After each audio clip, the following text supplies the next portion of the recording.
الله وبركاته نحمد ونصلي على رسوله الكريم أما بعد فأعوذ بالله من الشيطان الرجيم بسم الله الرحمن الرحيم إن الحكم إلا لله صدق الله العلي العظيم সবাই পড়েন সাল্লাল্লাহু আলাইহি ওয়াসাল্লাম। ইসলামী আন্দোলন বাংলাদেশ রায়পুর থানা শাখা কর্তৃক আয়োজিত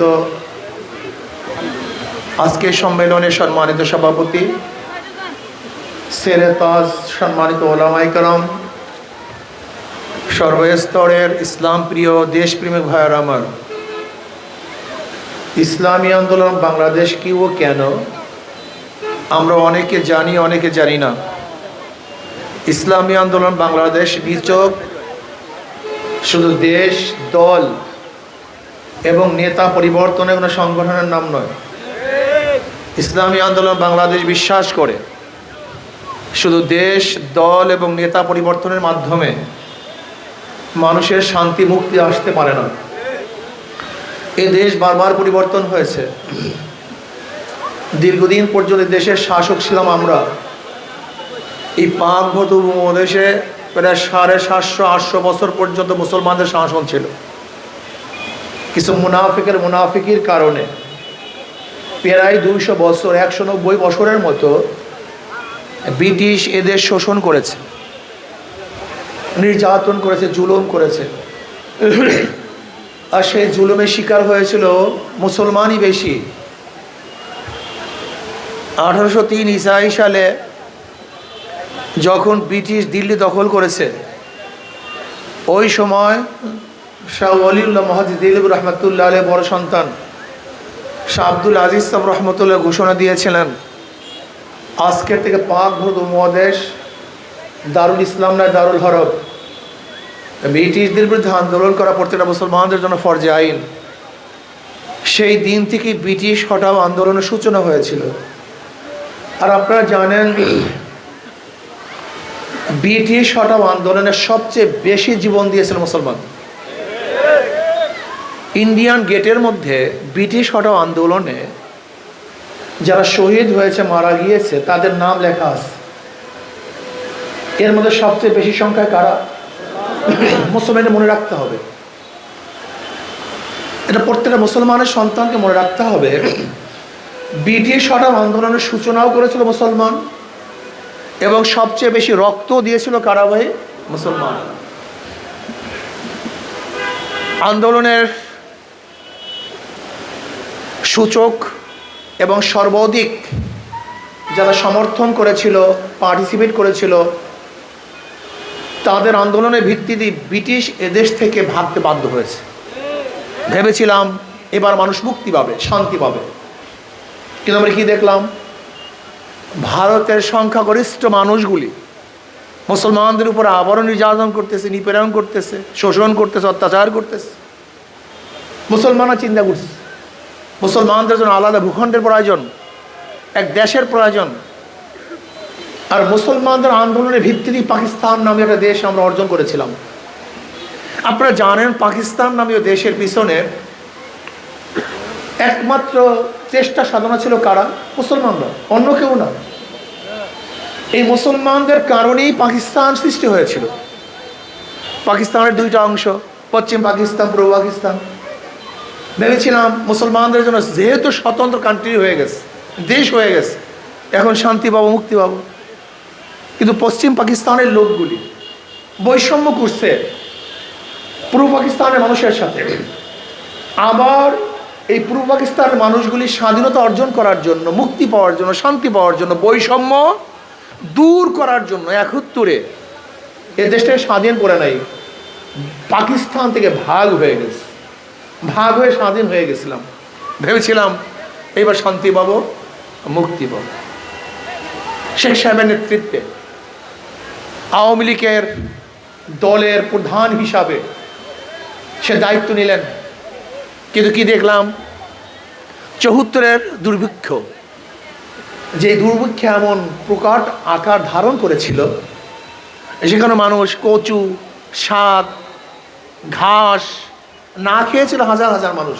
মারাও গেছে বহুত লোক। এরপরে ৭৫-এর ঘটনা।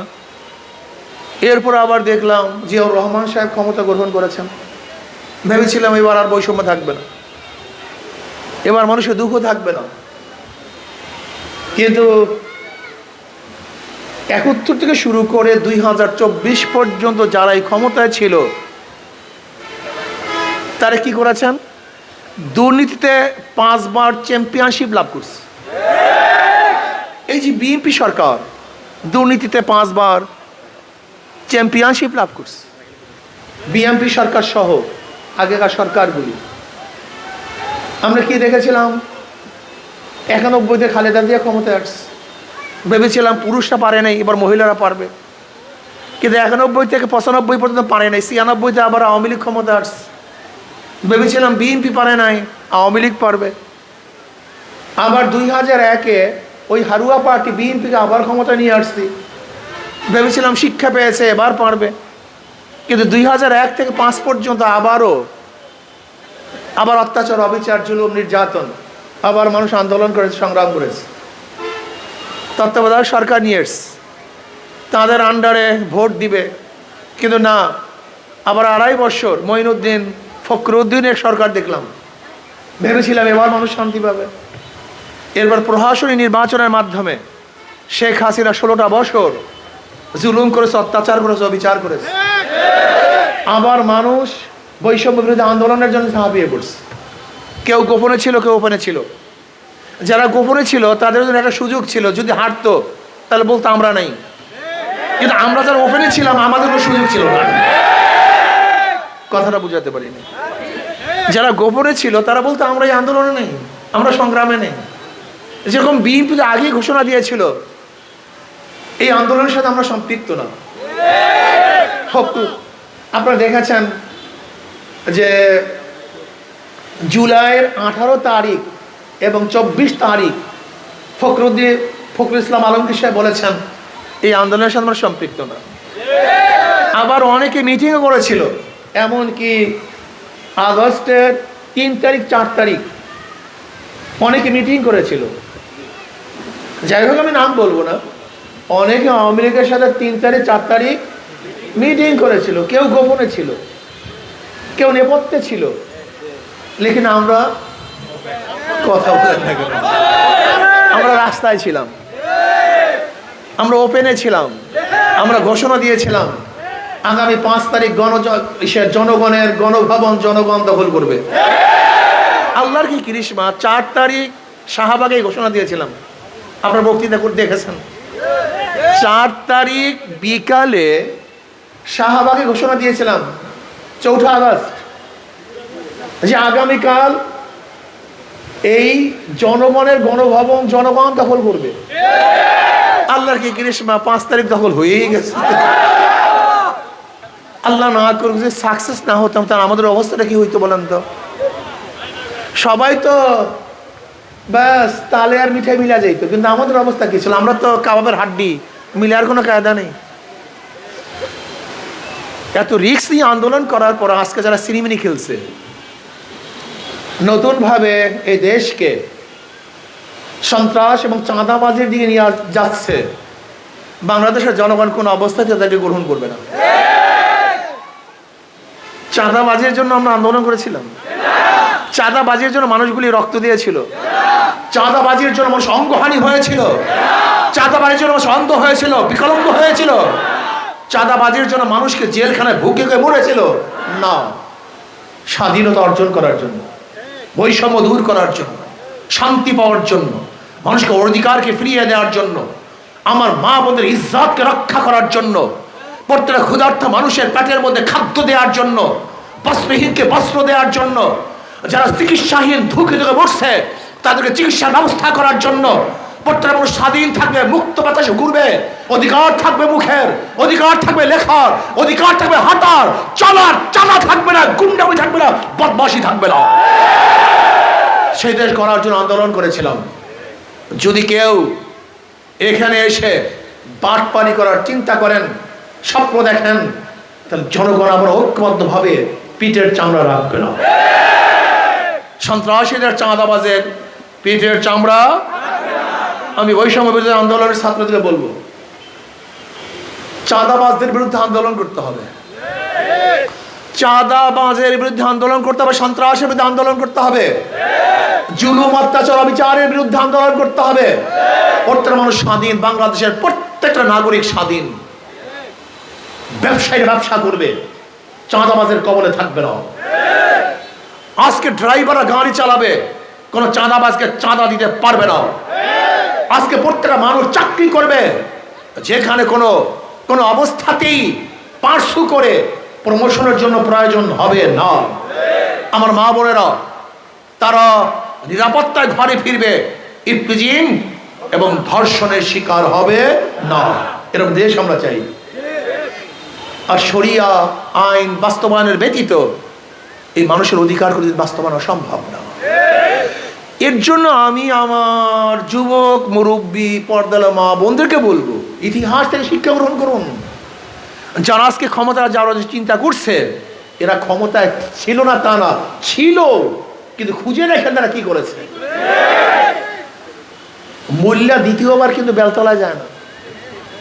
যারা চাঁদাবাজি করছে, দেশকে লুট করছে, খুন করছে, ধর্ষণ করছে, অবিচার করছে, অত্যাচার করছে, তাদের ক্ষমতায় দেওয়া যাবে না। যারা আদর্শবান, নীতিবান, চরিত্রবান, খোদার ভীরু, এদেরকে যদি ক্ষমতায় বসান, তাহলেই মানুষ শান্তি পাবে, মুক্তি পাবে। সংস্কারের আগে যদি নির্বাচন দেওয়া হয়, সেই নির্বাচন প্রশ্নবিদ্ধ নির্বাচন হবে, নিরাপত্তা নির্বাচন হবে না। সহজ কথা। নির্বাচন আঞ্জাম দিবে কারা? প্রশাসন। প্রশাসন কি সংস্কার হয়েছে? এখনো কি পুলিশের অ্যাক্টিভিটিস বেড়েছে? তা নির্বাচনটা দিবে কে, করবে কে? আবারও তো দখলদারি হবে, আবারও খুন খারাপই হবে, আবারও দখলদারি নির্বাচন হবে। এই নির্বাচন আমরা চাই না। আমরা নির্বাচন চাই নিরপেক্ষ নির্বাচন, প্রশ্নবিদ্ধ নির্বাচন আমরা চাই না। এর জন্য সংস্কারের আগে নির্বাচন দিলে সেই নির্বাচন টিকবে না, প্রশ্নবিদ্ধ নির্বাচন হবে, সেই নির্বাচন আমরা চাই না। আমরা চাই গ্রহণযোগ্য নির্বাচন, নিরপেক্ষ নির্বাচন, যে নির্বাচনে সবাই অংশগ্রহণ করবে, নিরপেক্ষভাবে ভোট দিতে পারবে, যেখানে জবরদস্তি হবে না, দখলদারি হবে না, ছিনতাই হবে না। এই সংস্কারের আগে নির্বাচন দিলে সেই নির্বাচন প্রশ্নবিদ্ধ নির্বাচন হবে, সেই নির্বাচন মানুষ গ্রহণ করবে না।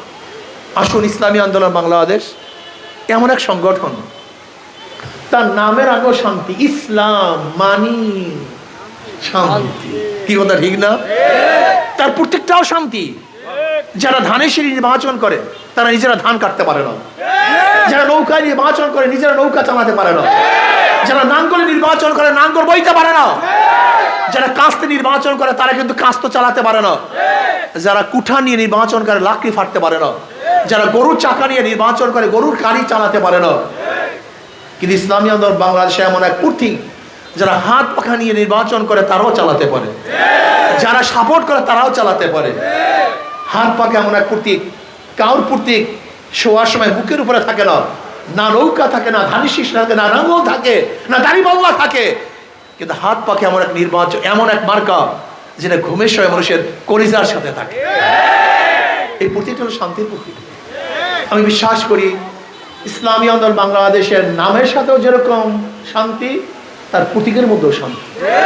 ইসলামী আন্দোলন বাংলাদেশ যে প্রতীক ব্যবহার করে, এটা সবাই, মুসলমানরাও চালাতে পারে, হিন্দুরাও চালাতে পারে, গরিবরাও চালাতে পারে, ধনীরাও চালাতে পারে, পুরুষরাও চালাতে পারে, মহিলারাও চালাতে পারে, বড়রাও চালাতে পারে, ছোটরাও চালাতে পারে।